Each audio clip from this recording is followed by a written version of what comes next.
후회하지 않는 인생을 사는 비결이 뭘까? 성경은 뭐라고 가르치냐면 성경대로 사는 거다. 믿으세요, 여러분? 말씀대로 사는 거다. 성경을 먹고 사는 거고 말씀을 먹고 사는 거다. 그게 후회하지 않는 인생을 사는 비결이다. 우리에게 가르쳐요. 요만큼이라도 후회를 하지 않은 인생이 누가 있겠어요? 사람들이 인생을 마칠 즈음이 되면은요, 깊이 후회하는 세 가지가 있다라는 거예요. 첫 번째는 뭐냐면 시간에 대한 후회를 하고요. 두 번째는 돈에 대한 후회를 하고요. 세 번째는 관계를 잘 사용하지 못했다라는 후회를 한다라는 거예요. 그때 공부를 좀 열심히 했으면 좋았을 걸. 우리 유리 열심히 공부해야 돼. 은혜도 열심히 공부를 해야 되고. 그때 공부를 좀 열심히 했으면 좋았을 걸. 제가 31살에 여러분 신학교를 갔는데 제가 처음에 가서는 목회 쪽에 관심을 두고 공부를 이렇게 열심히 안 했어요. 근데 제가 신대원 1학년을 지나면서 이게 공부라는 것이 재미있고 공부를 해야 되고 그때부터 제가 성적을 내고 계명대학 가서 공부할 때는 정말 성적을 최고로 받았고 그렇게 했어요. 그때 공부를 좀 열심히 했으면 어떨까? 그래서 제가 어제 우리 아들이 잠깐 친구 결혼해가지고 구미에 왔다 갔는데 가면서 제가 계속 이야기를 해요. 아들한테 33살이니까 30대 금방 간다. 30대에 공부를 맞춰야 되고 또 등등등등이 있잖아요. 공부만 하는 게 아니잖아요. 이제 다음 달에 목사가 되면 이제 부목사가 돼서 교구 담당하고 해야 될 텐데 이제 또 한 발자국 더 나아가야 되니까 사역이 열심히 공부해라.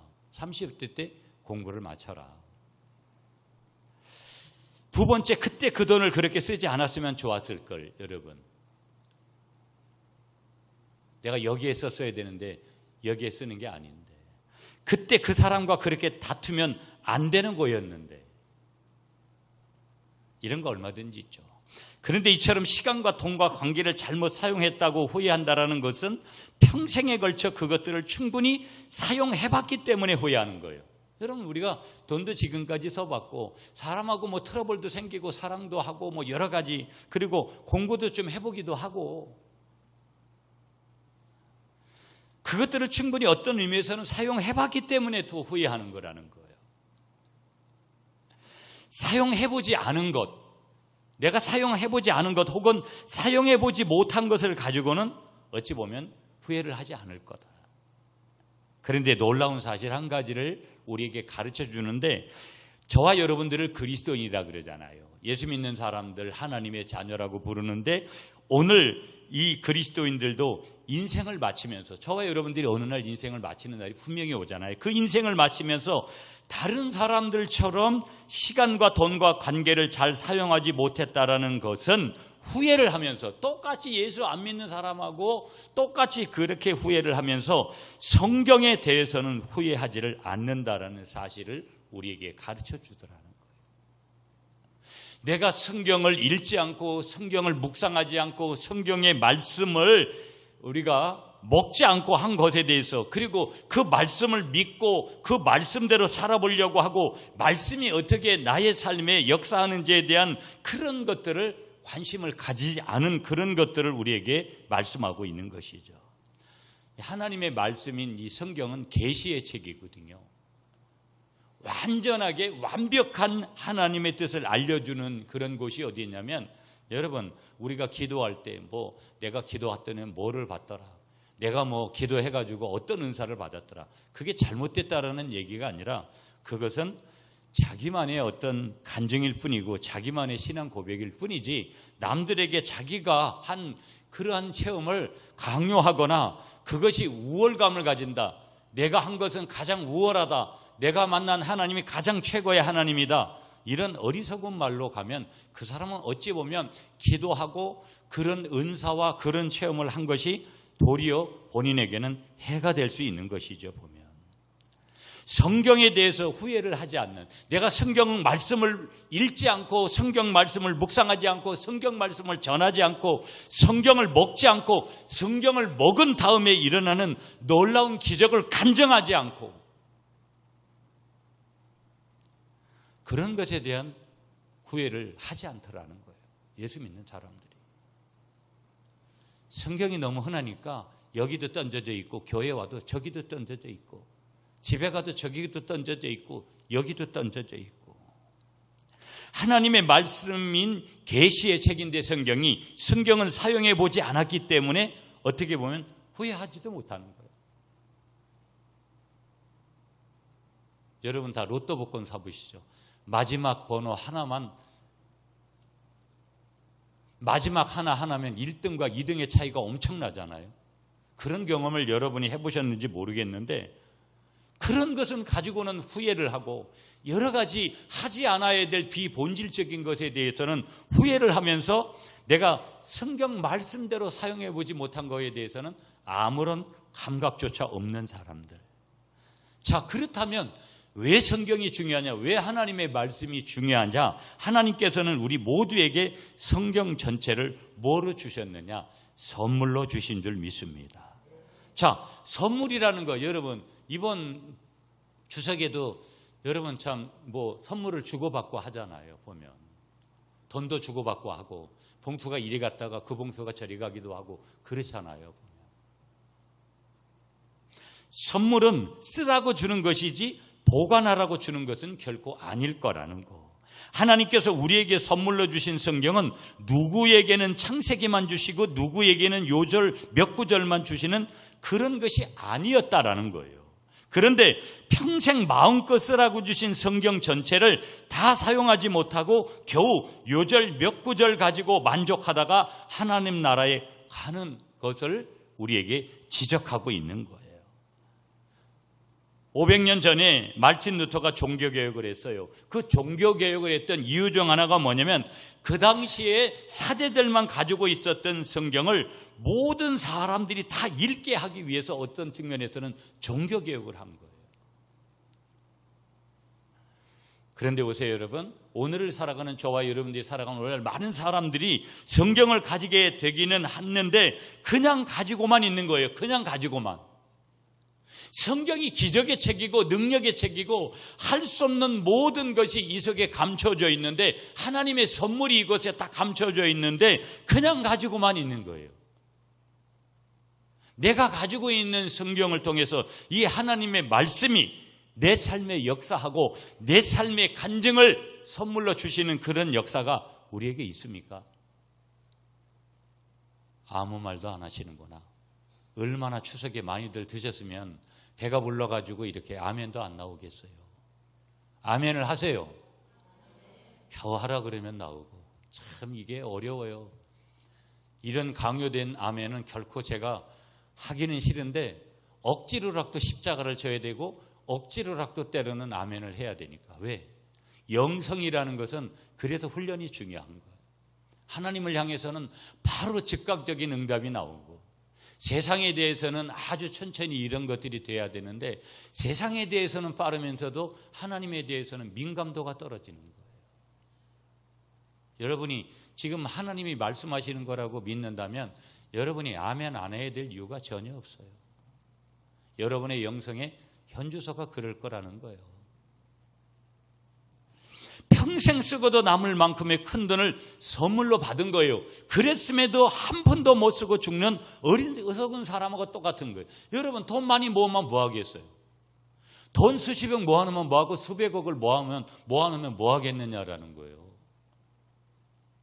중요한 것은 버는 것도 중요하지만 하나님은 쓰는 법을 더 중요하게 여기시는 분이에요. 하나님께 드릴 거 드리지 않고 하나님의 방법대로 쓰라는 거, 하나님의 방법대로 쓰지 않는 물질을 많이 모아놔고 아무리 그렇게 한들 그건 아무런 의미가 없어요. 차라리 물질의 복을 안 받는 게 훨씬 더 나을 수가 있어요. 하나님의 선물인 성경을 사용하지 않는 사람은 안타깝게도 예수님을 믿는다고 하면서 성경에 기록된 예수님이 아닌 자신이 만든 예수님을 믿는 사람일 거라는 거예요. 그래서 그런 사람은 예수님을 닮지를 못해요. 예수 닮기 원합니다. 참마음으로 그렇게 자기가 입술로는 말해도 닮아지지를 않는 거예요. 방향이 틀린데. 시간을 잘 쓰면 생각 이상의 큰 성과를 거두게 돼요. 재물도 그렇고요, 인간관계도 그런 거예요. 그러나 그보다 더 중요한 것이 뭐냐? 하나님께서 선물로 주신 성경을, 말씀을 선물답게 잘 쓰는 것이 훨씬 더 중요한 줄 믿으시는 여러분들이 되시기를 축복합니다. 성경의 인물들을 보시면 여러분, 성경 속 하나님의 사람들이에요. 그 하나님의 사람들은 하나님의 말씀으로 충분했기 때문에 후회하지 않는 삶을 살 수 있었더라는 거예요. 사도 바울처럼 죽음을 앞두고도 디모데후서에서 말씀하죠. 3장에서 달려갈 길을 마치고 이제 나는 하나님께 면류관을 받으러 간다. 그 마지막으로 그렇게 보게 해요. 달려갈 길을 마쳤고 이제 나는 하나님께 뭘 받으러 간다? 면류관을 받으러 간다. 의의 면류관. 후회 없는 인생을 살았다고 고백을 하는 거예요. 한번 따라하겠습니다. 성경은 하나님의 말씀입니다. 자, 여러분, 오늘 설교의 제목을 여호와의 말씀이 희귀하여, 1절에서 제가 정했어요. 여호와의 말씀이 희귀하여. 하나님의 말씀이 이 시대에 희귀했다라는 거예요. 희귀에 대한 그 히브리어에 대한 내용도 조금 이따 간략하게 말씀을 드리겠는데, 오늘 말씀을 듣는 여러분에게 그 하나님의 말씀의 역사가 크게 일어나시기를 축복합니다. 하나님하고 우리하고 대화가 안 되면, 소통이 안 되면 심각한 무슨 문제가 생기냐면, 우리는 3분법으로 말하면 영과 혼과 육이고 2분법으로 말하면 영혼과 육으로 구성되어 있는데, 심각하게 어떤 문제가 생기냐면 영적인 문제가 생기는 거예요. 여러분, 한 끼 굶어 보세요. 몇 끼를 굶어 보세요. 이제는 저도 체력이 많이 떨어져 가지고 이번에 가서 첫째 날 갯벌에 가서 조개했는데 얼마나 힘든지, 돈 주고 사 먹지 이제는 못하겠다.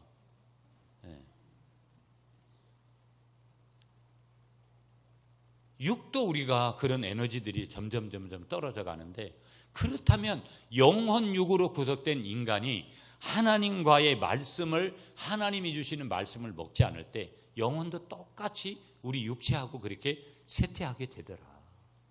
다시 말하면 심각한 영적인 문제가 생기더라. 자, 오늘 본문은요, 바로 그런 심각한 영적 성통에 문제가 생겼다라는 거예요. 하나님이 어느 날 말씀을 주시지 않아요. 우리는 항상, 하늘은 열렸으니까 하나님은 항상 나에게 그렇게 주실 거라고 생각을 해요. 하나님의 주권이라는 것이 중요해요. 하나님이 주실 수도 있고 안 주실 수도 있어요. 하나님이 100세 시대에 100세까지 살게 하실 수도 있지만, 하나님이 일찍 내 생명을 거두실 수도 있는 거예요. 생명은 주께 있으니까 주님 마음이에요. 희귀라는 단어가 그런 거예요.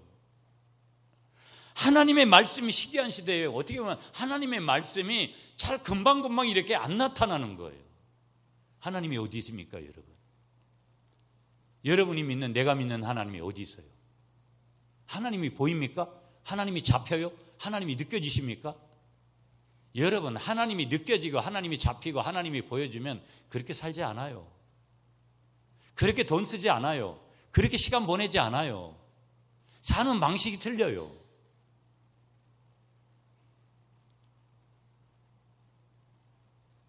자, 1절로 가볼게요, 여러분. 1절 말씀 여러분이 시작.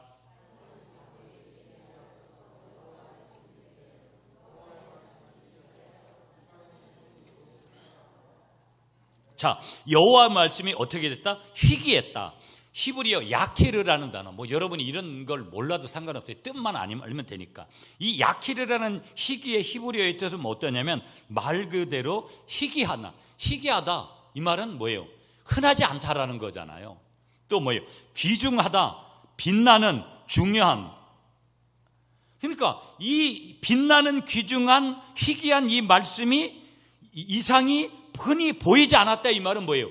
말씀이 지금 들려오지 않는 거예요. 중요한 말씀인데, 특별한 말씀인데, 희귀한 말씀인데, 여기 1절이 안 왔더라 이렇게 끝나요. 안 왔더라.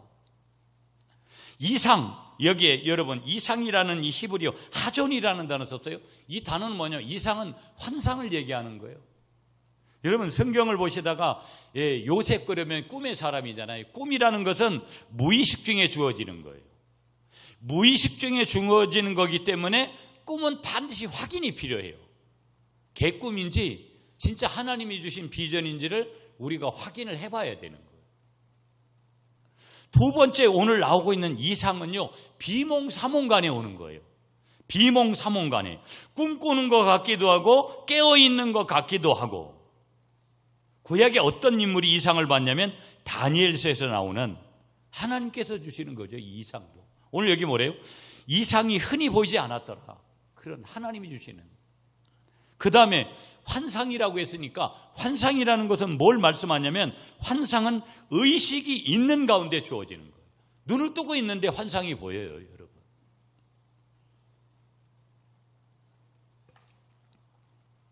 그 얘기를 하고 있는 거예요. 하나님이 정말 오랫동안 말씀을 하시지 않은 거예요. 하나님이 침묵하고 계신 거예요. 소통이 어떤 의미에서 안 되었다라는 말씀을 지금 주시고 있는 거예요. 자, 2절로 가볼까요, 여러분? 2절 말씀 다시 여러분이 시작.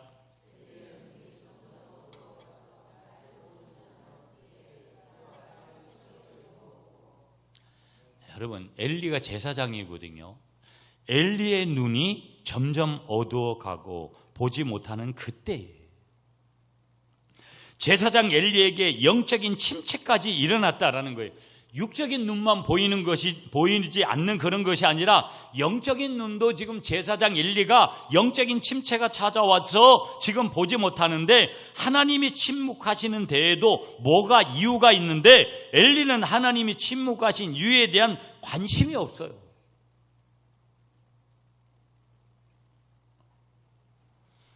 여러분은 지금 한국교회가 어디로 가고 있는지 아세요? 제가 이제 7월달, 8월달, 9월달, 10월달까지 계속해서 이제 봉회가 좀 계속 이어져요. 제가 기도원을 가든 뭐 10월달에는 침례교회를 가는데 천안에 있는 교회를 가든 이미 한국교회는 인간적으로는 완전히 내리막길에 속도가 붙었어요. 다음 세대 여러분 이제 조금만 지나보세요. 우리 교회도 다음 세대들에 대한 뭐 교사들이 그렇게 열정들이 있고 그런 것은 아니어도 열정이 있다 그래도 전도하기가 매우 저는 제일 겁나는 게 하나님이 진짜 한국교회에서 촛대를 저 동남아나 이런 데로 옮길 것 같은 아니 어찌 보면 그렇게 가고 있다라는 거.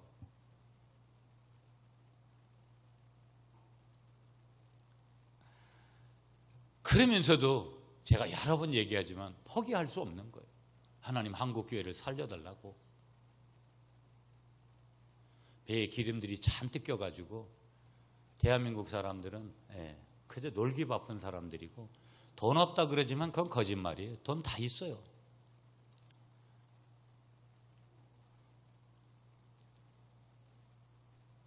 하나님을 전혀 두려워하지 않고 말씀이 들리지 않는데 예수 믿는다고 하면서 말씀이 안 들리는데 말씀이 없는데도 살아요.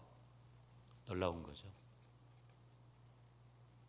여러분 자신들을 좀 가만히 추석을 보내면서 여러분 추석이 어디에 몸 받쳐 있겠어요? 하나님 앞에 영광이 얼마나 갔을까요? 대부분 초점은 다 가족의 사람이에요.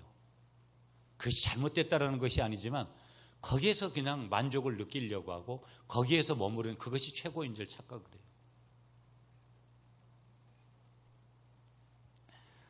엘리가 제사장이거든요. 말씀을 줘야 되거든요. 여러분 한국교회 지금 현실에 책임은 누구에게 있냐? 1차적인 책임은 우리 목회자들한테 있어요. 저를 포함해서 표현을 좀 거칠게 제가 쓸게요. 띨빵한 놈들이 너무 많아요.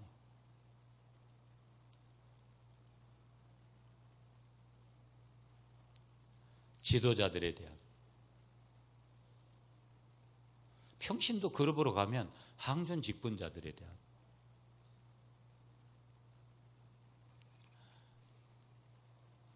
너무 안타까운 거죠. 지금 엘리 제사장이 지금 하나님이 침묵하시는 이유 관심 없어요.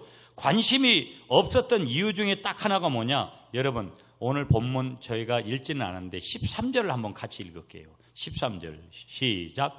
내가 그의 집을 영원토록 심판하겠다고 그에게 말한 것은 그가 아는 죄악 때문이니 이는 그가 자기의 아들들이 저주를 자청하되 금하지 아니하였음이니라. 자, 관심이 없었던 이유 하나가 뭐냐면 하나님의 말씀대로 살지 않고 있는데, 누가? 엘리 제사장의 그 자녀들이 홈리와 비느하스라는 제사장이에요. 그 하나님의 말씀대로 살지 않고 죄를 짓는 것은 뭐냐? 저주를 스스로 받겠다고 자청하는 것이라고 성경은 그렇게 말씀하는데, 두 아들의 이런 죄악된 행위를 아버지는 금해야 되는 거예요.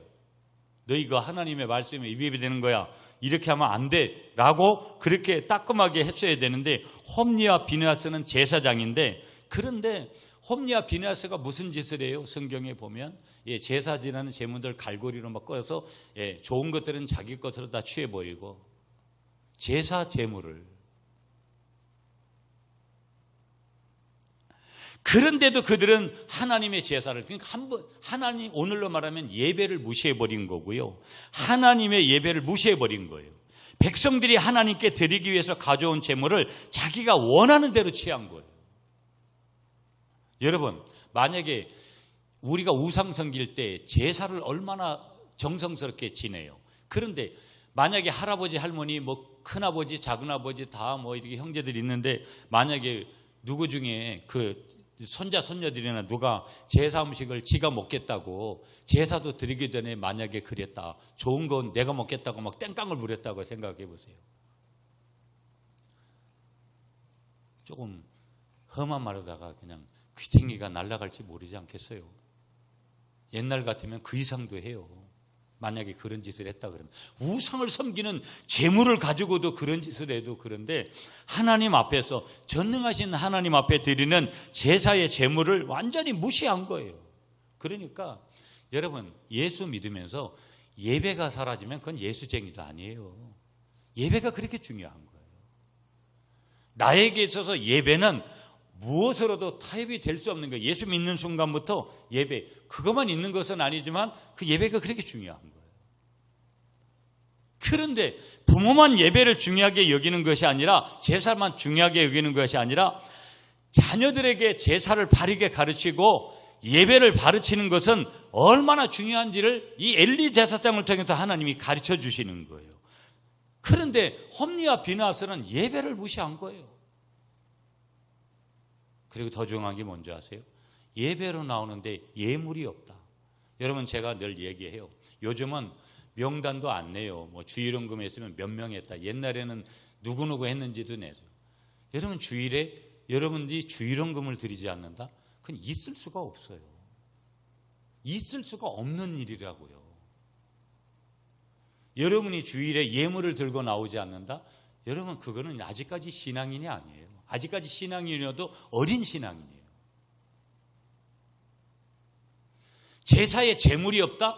여러분, 우상 종교에서도 제물 없이 제사를 드립니까? 전능하신 하나님을 예배하는데, 제사하는데 제물이 없다? 있을 수 없는 거죠. 몸만 와가지고 우리가 예배하는 것이 아니라 시간도 몸도 예물도 이렇게 동시적으로 우리가 함께 예배로 나아가는 거 얼마나 중요한지 모른다라는 거. 백성들이 하나님께 드리기 위해서 가져온 온 제물을 지금 이 홈리와 비느하스가, 엘리 제사장의 그 자녀들이 그렇게 가져온 제물을 자기가 원하는 대로 취하는 거예요. 죄 속으로 점점 들어가고 어둠 속으로 점점 들어가는 거예요. 마귀의 역사 속으로 들어가는 거예요. 그러니까 하나님이 말씀하셔도 엘리의 귀가 닫혀서 더 이상 듣지를 못하는 거예요. 자, 4절로 가볼게요. 여러분, 오늘 본문 4절 시작. 여호와께서 사무엘을 부르시는지라 그가 대답하되 내가 여기 있나이다 하고, 말씀이 희귀한 시대에 하나님께서 사무엘을 처음으로 부르세요. 사무엘에게 말씀하시는 게, 음성을 들려주시는 거예요. 말씀하시는데 어린 사무엘이 여호와의 전 안에서 잤어요. 참 놀라운 거죠, 보면. 오늘날에도 이야기하면 예배당 안에서 잔 거예요. 여러분이 기도하면서 예배당 안에서 얼마나 자보셨어요? 저도 우리 전도사님이 지금 여기서 생활을 하시니까 이게 좀 예배당에서도 좀 자고, 다른 거 못하면 예배당에서라도 목사가 자야 되지 않겠어요? 여러분이 한번 예배당에서 한번 자본 경험이 있어요? 내가 기도하면서 예배당에서 한번 자본 경험이 얼마나 있습니까? 이건 굉장히 중요한 얘기를 하는 거예요. 어린 사무엘이 여호와의 전에서 잤습니다. 오늘날로 하면 예배당 안에서 잤는데 엘리 제사장도 그 안에서 주무셨어요. 이 엘리 제사장이 그 당시에 나이가 90이 넘었는데 이 90 넘은 엘리 제사장이 밤에 주무시다가 사무엘을 자주 불렀나 봐요.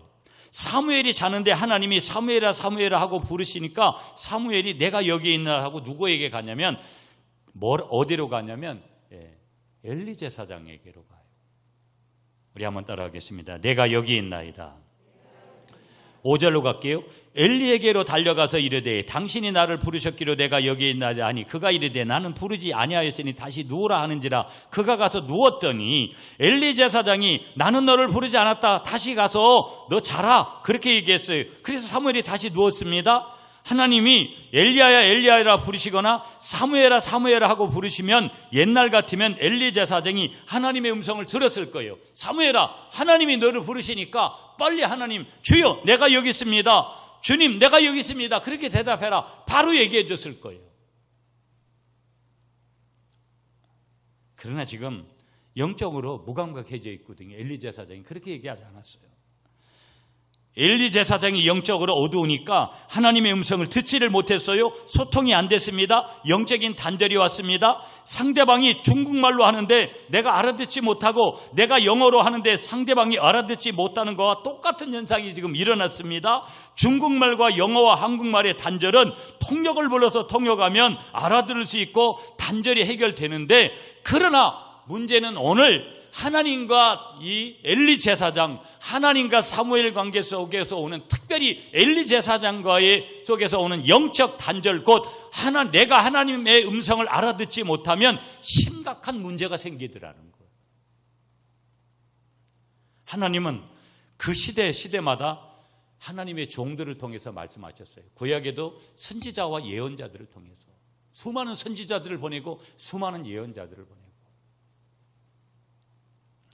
오늘 여러분 개신교는 세우신 주의 종들을 통해서 말씀을, 여러분이 주의 종을 통해서 주는 말씀을 먹은 거예요. 하나님의 종들은 하나님의 음성을 들어야 되고 중요한 거예요, 여러분. 들은 하나님의 말씀을 백성들에게 전달해 주어야 하는데, 사무엘은 하나님의 음성을 어떻게 듣는지 현재까지는 몰라요. 엘리 제사장은 영적으로 침체되어서 하나님의 음성을 듣지 못했습니다. 그러면 누가 이 모든 손해를 당할까? 그것은 무르나 마나 백성들이 영적인 짐을 지게 되고, 오늘로 말하면 교인들이 영적인 부담을 지게끔 되더라는 거예요. 그래서 오늘 목회자들의 책임이 중요한 거예요. 지도자로 서 있는 사람들의 책임이 큰 거예요. 하나님의 종들이 하나님의 음성을 듣지 못합니다. 교인들은 얼마나 답답하고 가슴을 칠 기막힌 일일까? 오늘로 말하면 다시 6절로 가볼게요, 여러분. 여호와께서 다시 사무엘을 부르시는지라. 사무엘이 일어나 엘리에게로 가서 이르되 당신이 나를 부르셨기로 내가 여기 있나이다 하니, 그가 대답하되 내 아들아 내가 부르지 아니하였으니 다시 누우라 하니라. 다시 누우라 하니라. 하나님께서 다시 사무엘아 사무엘아 하고 부르시자 사무엘이 누워 자다 말고 일어나서 엘리 제사장에게로 달려가서 선생님이 나를 부르셔서 내가 여기로 달려왔습니다. 그렇게 말합니다. 엘리 제사장이 나는 너를 부르지 않았다. 다시 가서 너 자라. 그렇게 말씀하시자 사무엘이 다시 가서 누워 잤습니다. 두 번째도 기회를 잃어버린 거예요. 그만큼 영적으로 무지한 것이 심각하다는 것을 말씀하는 거예요. 오늘 우리에게 여러분의 인생에 가장 심각한 것이 있다면 영적인 소통의 터널이 어찌 보면 끊어졌을 것이다.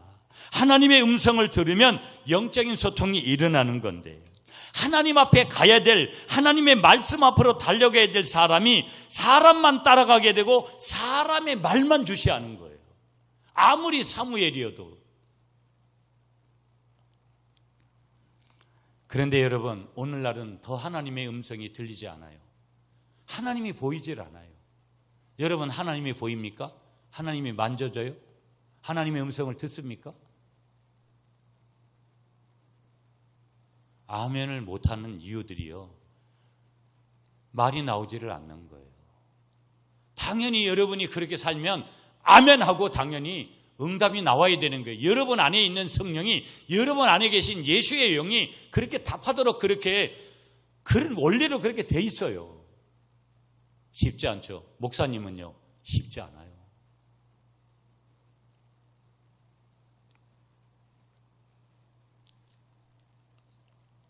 하나님의 음성을 날마다 듣기를 주님의 이름으로 간절히 축복합니다.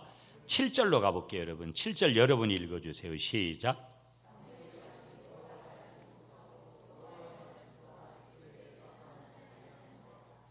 자, 사무엘이 아직 하나님의 음성 듣지 못했어요. 자, 그런데 하나님의 말씀을 읽으면 하나님의 음성이 들리는데, 그래서 여러분 성경을 읽는 것이 그만큼 중요하다. 그리고 주의 종을 통해서 듣는 말씀. 여러분 주일날 와가지고 설교 듣는데 딴짓하고, 여러분 다 자기가 그렇게 해버릇하면 다 자기 손해밖에 없어요. 말씀은 먹는 거라 그랬어요, 여러분. 결국은 주의 종들이나 그것이 어떤 패턴인지, 뭐 영상이나 어떤 것으로 뭐 실시간으로 드렸던 누구를 통해서 주시는 말씀을 먹지 못하면, 원리로 먹지 못하면, 여러분 음식을 먹지 못하면 죽는 거예요. 여러분 며칠 내가 음식을 소화 못하고 음식을 먹지 못해 보세요. 죽는 거예요. 영적인 원리도 똑같은 거예요. 말씀이 떨어지면 그대로 그 말씀을 내 말씀대로 받아가지고 먹고 그걸 순종하고 삶으로 적용해야 내가 영성이 뛰어난, 영성이 탁월한, 영성이 다른 사람과 구별된 그런 색깔이 오는 거지. 말씀과 기도로밖에 거룩해지는 능력이 없어요. 다른 게 없다니까요. 여러분이 다른 교양이 있고 다른 것으로 뭘 해가지고 그런 능력이 세워지냐? 성경은 그렇게 말하고 있지 않아요. 험이 있는 주의 종을 통해서 주시는 그 말씀을 들어야 된다라는 거, 그리고 그 말씀을 가지고 한나처럼 기도할 때 놀라운 역사가 일어나게 되는 줄 믿습니다. 자, 8절 9절 연거푸 시작. 여호와께서 세 번째 사무엘을 부르시는지라 그가 일어나 엘리에게로 가서 이르되 당신은 나를 부르셨기로 내가 여기 있나이다 하니 엘리가 여호와께서 이 아이를 부르신지를 깨닫고, 9절은 여러분이 계속 시작.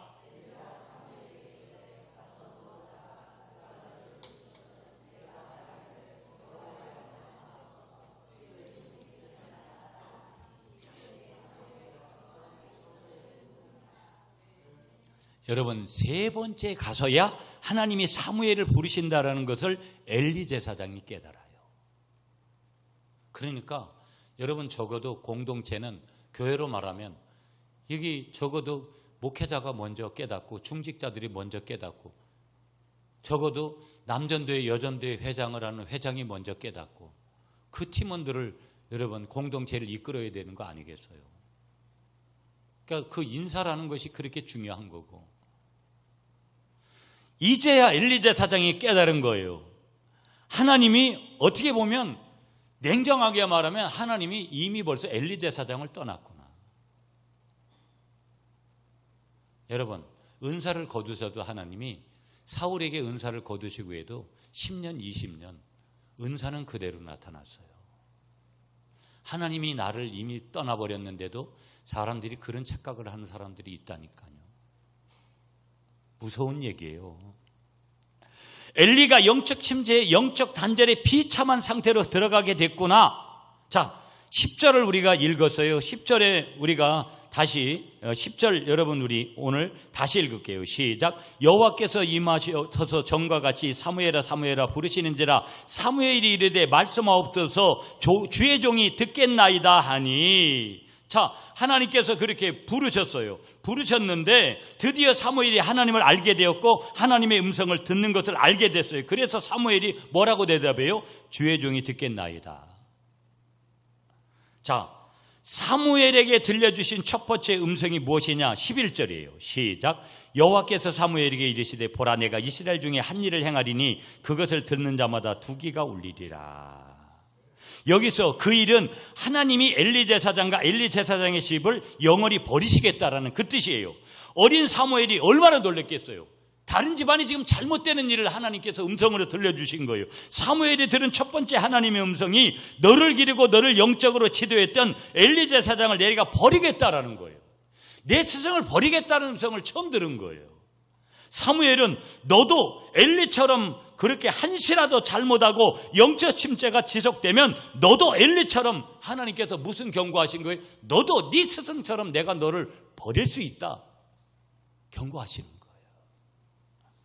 어린 사무엘이 일생 동안 하나님의 음성을 듣는데 청각을 흐리지 않았던 것은 바로 이 사무엘이 어렸을 때 하나님을 만났던 경험인 거예요. 여러분, 예수 믿으면서 첫사랑이 있는 사람들은요, 첫사랑 때문에 그래도 신앙을 유지해요. 그리고 그 첫사랑이 있고 중간중간에도 하나님을 만난 깊이 있는 체험이 있으면 흔들리다가도 남이 옆에서 안 잡아줘도 내가 넘어졌다가도 내 스스로 하나님이 받은 은혜 때문에 일어나요. 체험이 없는 사람들은 이것도 아니고 저것도 아닌 그런 지금 오늘날 오늘 이 다음 세대들이 지금 하나님을 만난 경험이 없는 그런 세대들은 그 사무엘은 어렸을 때 하나님의 음성을 듣고 하나님을 만나잖아요. 그러니까 그 음성을 들은 거지 네 스승의 집안을 하나님께서 심판하시겠다라는 거예요. 그 말은 너도 이와 같이 행하면 언제든 내한테 버림받을 수 있으니까 한마디로 말하면 똑바로 살라는 거예요. 하나님이.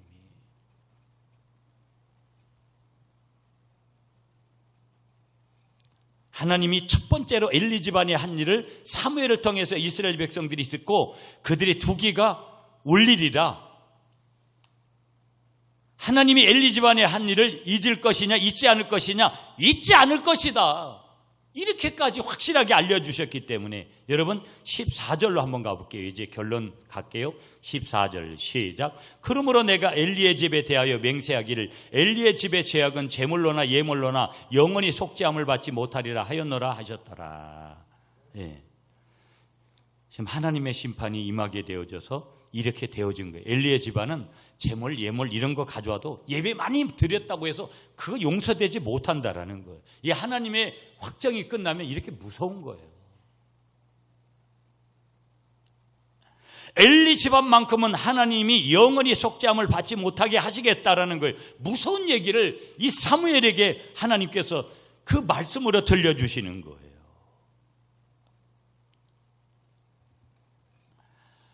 우리 한번 따라하겠습니다. 하나님과 하나님의 말씀은 변하지 않습니다.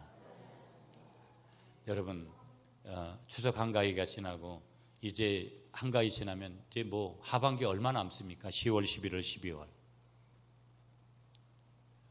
이 말은 우리 인생은 점점 하나님께로 갈 날들이 가까워지고 있다는 것을 우리에게 말씀하는 거예요. 어떻게 살까? 오늘 말씀 주신 대로 여호와 말씀이 시기하다. 그 시기하다는 단어는 대단한 말씀인데 그 당시에는 하나님이 말씀을 해. 그 대단한 말씀을 주시지 않는 거예요. 여러분 가만히 생각해 보세요. 하나님 없는 우리의 인생살이 내가 돈 벌고 하는 거 무슨 의미가 있어요? 아무리 가족들하고 함께 그렇게 즐거운 시간을 보내도 어느 시간이 되면 그 가족과 다 이별해서 1대1로 하나님 앞에 서야 되는 거예요. 88세 되신 아버지를 뒤로 하면서 오는 아들의 마음은 88세니까 아직 정정하셔도 언제 어느 순간 하나님 앞에 부름을 받을지 아무도 모르는 거예요. 내 아버지만 그러냐? 저도 여러분들도 다 똑같다라는 거예요. 하나님의 말씀을 먹고 말씀대로 살고 말씀을 모르는 이들에게 그 영혼을 구원하는 일에 앞장서는 그 일이 최선이라는 것을 기억하면서 오늘도 우리의 사명을 짊어지고 기꺼이 말씀을 먹고 그 능력 안에서 살아가시는 여러분들이 되시기를 간절히 축복합니다.